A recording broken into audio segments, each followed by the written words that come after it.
Hello wizards! Today we are going to learn about feature engineering. Before we start with that, we should understand the machine learning pipeline. Let's have a look at it. First, we get the dataset and make sure the data is valid and will support our problem at hand. The first part of the machine learning pipeline is the data preparation, which takes almost 70% of the time a data scientist will spend on solving the problem. That is the main reason we should understand what are the main methods or techniques that we could use to get the data prepared for our machine learning algorithm. Then the second step is to choose the right machine learning technique. To train our model, we may choose few algorithms and train them with the same data to see which one suits the best for our problem. The third part is evaluating the models that we just trained. We can tune the hyperparameters and make sure that we get the desired results. If we are not satisfied, we should go back to the starting and do the same process again. Once we are satisfied, we can happily deploy the model in production. The very first part of data preparation is data cleaning. We should make sure that the data is clean, and this includes missing value management also. Now let's look at what is feature engineering. Let's see a real world scenario to make sure that we understand what is feature engineering. Let's say a crime just happened. The police collects the evidence and submits the data. The advocate prepares the counter evidence and assists the judge in making the decision. And finally, the judge, based on the provided data and the arguments from the advocate, makes a decision. I guess you could relate to what I am going to say here. Here, the police officer takes care of the data cleaning, and the advocate is the one who is doing the feature engineering, and our judge is the machine learning model. If we give proper data with proper features, our machine learning model will give us the decision that is desired. Okay, now why feature engineering is important? Let's see what happens if we do not have any advocate in between. The police will collect the data and the judge will take a decision based on the provided data, and there will not be any arguments to make sure that the decision is right or wrong. So there is a possibility that sometimes the decision may be wrong. To avoid this, we definitely need an advocate who can take care of all the evidence that can be submitted to get the right decision. So feature engineering is really important, and we should investigate our data thoroughly before we submit it to a machine learning model. Now let's see how to do feature engineering. Feature engineering is a very broad subject. There are no well-defined boundaries for it. Totally depends on the data, machine learning algorithm, and the target variable we are able to predict. I will try to give you a glimpse on what all are the techniques that we can use to engineer few features that could assist our machine learning algorithm. The possibilities to do feature engineering is endless as long as it supports the use case. Let's see how we can create new variables that could support our machine learning algorithm. We could use some rules or thresholds. Let's say we have a dataset that contains speed of the vehicle, and we are in a need to differentiate the speed column based on the values which are above 30 mph. We can easily create a new filter and make an indicator variable for speed is greater than or equal to 30. So this is a way, right? This is how we generate new variables which can assist our machine learning algorithm. So the next one is using multiple features. Let's say we are predicting home prices, and there are two features: number of bedrooms and number of bathrooms. If the houses with 2 bed and 2 bath are most sought out, then we should give it a special weight. So we can flag them and create a new input variable just for the homes having more than 2 beds and 2 baths. Then we should consider the special occurrences.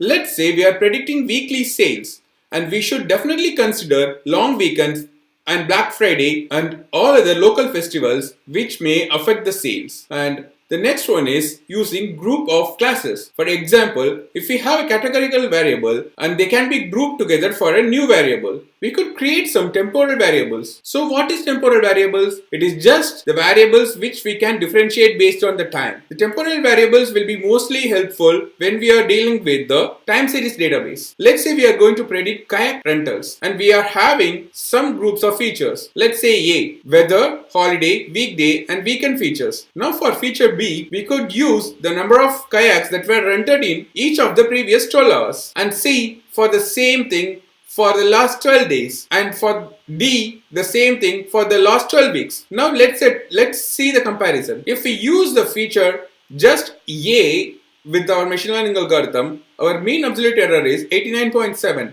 which is pretty high. So as you see, when we combine the A and B, it is reducing a lot because we are giving enough details for the machine learning model to take a decision on. When we are using A, B, C, we see the absolute error to be really less. So that's where we should stop. Adding D is not helping us in any way. So we should use the variables A, B and C and move forward with our problem and move forward to predict the kayak rentals. The next technique is combining variables. We can easily combine two or more variables to make one particular variable which will be more helpful in predicting the result. Let's say we have two features, house built date and house purchase date. Then we could create a new feature, age of the house at the purchase, which will be a really helpful feature that can help us predict the home value. So the next technique is feature representation. Here, we are manipulating the datetime features to get new feature. Let's say we can use house purchase datetime to derive purchase month and even set a filter to get the purchased homes that are within last 30 days, which will really help us to come to a conclusion to know the current market level and add it as a variable when we are trying to predict the house prices. The next one we are going to look at is feature representation. The first one is numeric to categorical mapping. We have done the categorical to numeric mapping, right? It's the same way. We can have some feature like years in school and we may create the feature grades with the classes named as elementary school, middle school or high school. So the next one is grouping sparse classes. If we have a feature with many classes that have low sample counts, we may try to regroup the similar classes and then group the remaining as one single class which may be classified as miscellaneous or other. It will reduce the stress that the machine learning algorithm will take to classify them into the particular buckets. The next one is enriching with external details. So this will help us in many ways to give the machine learning model few extra details that it could act on to predict what we are expecting to do. For example, let's say we have the street or address or city name in our dataset and we can easily attribute them to a local or nearby latitude and longitude, which will allow us to calculate features such as local demographics. For example, median income within 2 miles. So with the help of geoencoding, we can enrich the data with various details from other datasets or from the web. So the last but not the least, the analysis is a very broad term that refers to analyzing the misclassified or high error observations from the machine learning model. So we can decide on the next steps for improvement. What it can be, the possible next steps can include collecting more data, splitting the problem apart to understand more about it, or engineering new features that can address the errors. To use error analysis for the feature engineering, we should understand why the model missed its mark. That's really important to do more research and come to a conclusion on why this is happening. Now, let's see some caution about feature engineering. What are the things that can be done and that should not be done? Let us get familiarized with the term feature explosion. Feature explosion can be caused by feature combination or feature templates, both leading to a quick growth in the total number of features. Let's see about feature templates. Implementing feature templates instead of coding new features.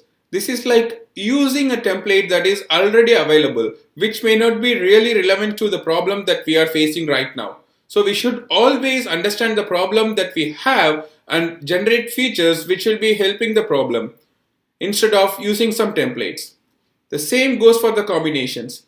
The combination should be represented by a linear system. And also keep in mind, never create an automated loop to create the interactions for all your features.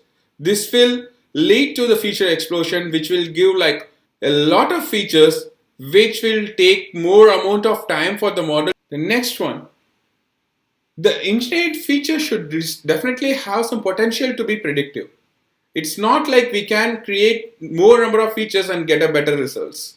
So never create a feature just for the sake of it. So the last caution is never touch the target variable, or any representation of target variable should never be as a feature. Be very careful about this because this will lead to misleading results, which will confuse everyone. Thank you for watching and happy learning. See you in the next video.